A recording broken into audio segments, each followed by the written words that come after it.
Recording, okay.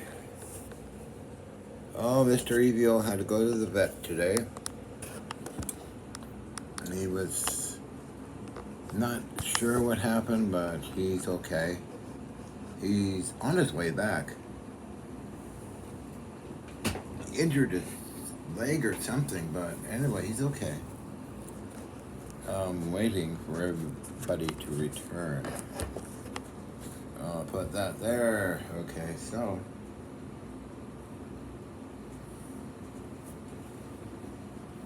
Yeah, he was sick from something. I kept him warm in the morning and at night, so he's had to go to the vet, and he'll be okay. I'll find out more information later on when the folks return. Well, okay, so it's been a long, stressful day, and oh well. I see Matthew's been busy with videos today. I was a couple hours in the lab today, but I couldn't concentrate. I was worried about EVO. So I came back here around 5. It's amazing how you get attached to things, animals, humans, and all that, I guess. Oh, well.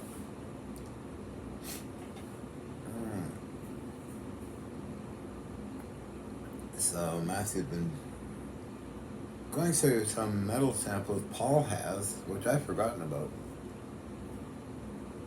I forget what year I sent those to Paul Mueller, but they're actually recorded.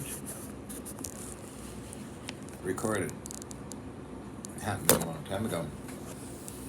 Jellification effects and that kind of thing. So, what's that? Something came in.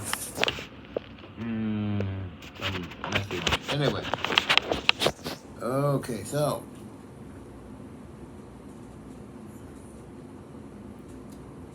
Yeah, I never really talked about stuff. I have only documents, but I'm not into publishing stuff. The German documents are all in German. The Japanese documents are all in Japanese. I never bothered to translate them or promote them or anything like that, so. Massey's going to have fun, probably, I hope, getting them into English. With Dr. Amann Berlin University, who was involved in Germany, Max Planck Institute, Esquire Magazine, Gottfried Hilscher, a bunch of other scientists as well. They were tested at Max Planck Institute, reports written. They were tested in Berlin, Dr. Amann in Berlin University as well. All these reports, and an Esquire magazine 4-page article on them by interview with Roland Bredow a long time ago. Wow. And Brother Bernard. There's a lot of stuff that has to do well. Oh, wow. So, you know, it's good that I met Matthew, who's honest and straightforward and has an amazing amount of energy in his podcast on different topics, and sometimes myself. It'll be fun when Matthew gets everything uploaded for the young generation. My days are, I don't know, they're kind of went by the wayside, you know? This, like, how do you describe something like that? I'm kind of like stars, I guess, that burn out and go away somewhere, and I guess that's what the mean is. Whatever. Okay. So my days are gone. I got other things I'll be doing. Any other things, so.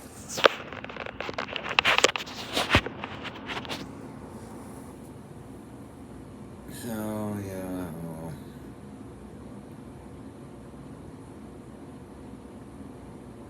Hopefully, Matthew can film a demonstration sometime.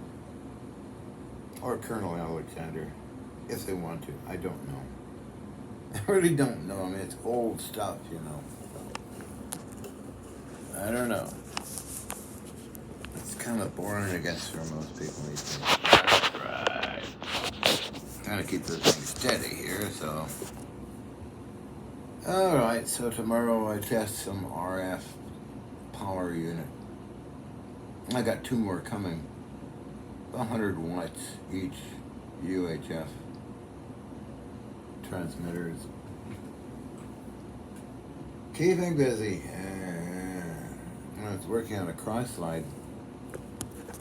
Worn out bronze nuts. Well, let's see. What can I do there? Well, I'm thinking of pouring liquid Babbitt around the whole thread. That might not work unless I take the bronze nut out and cut it. Cinch it together would gain probably a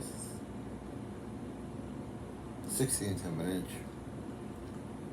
But then I could cut a thread, but that's quite a project. Don't know yet. Can be Acme thread or even a fine thread. I'm thinking of still using a 7/16 coarse thread instead of 3/8 outside diameter Acme thread. Well, it depends on all that stuff, I guess. If I'm in the mood for it, I don't know. It's for a very old Elgin lathe that was used so much the threads gave away over time. Quite amazing. I wonder what they were making. War effort, I'm sure. Projects sometime.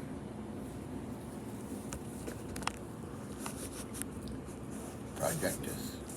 I'm just making this video to pass some time before the folks arrive with EVO. I hope he's not going to stay in the hospital overnight. Santa Rosa. So I was watching Eric Dillard and his explorations of the site down Salinas of RCA and all the big transmitters that used to be there, which is close to Petaluma, the scrapyard, which is founded after World War II. And it's still there. I go there once in a while, and I'm sure some of the items from the RCA test site were probably dumped there.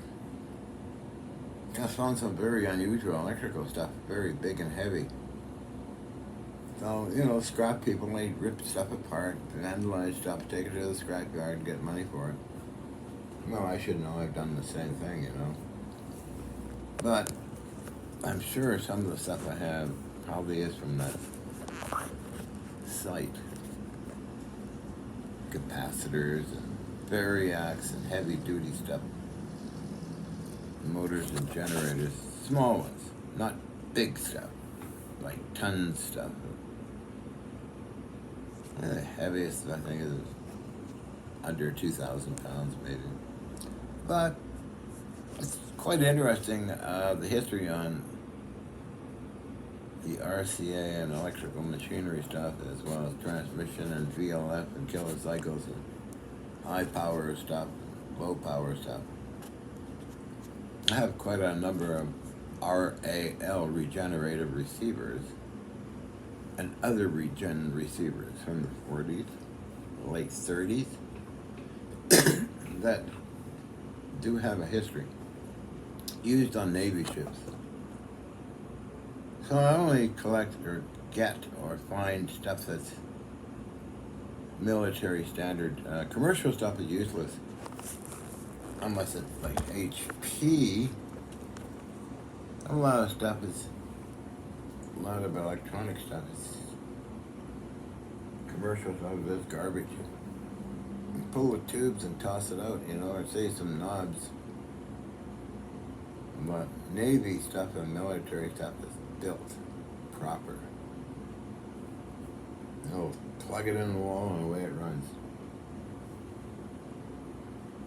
You don't have to worry too much about capacitors failing and all that. All the stuff I ever got, it runs okay. Navy or military. 40s, 50s, 60s, roughly, maybe 80s. I have an Apollo synthesizer unit, like a big giant receiver. It was on eBay and nobody sat there for probably years. And nobody bought it and I did. It's one of a kind, I guess. It's probably 12 were made according to the seller. I believe him.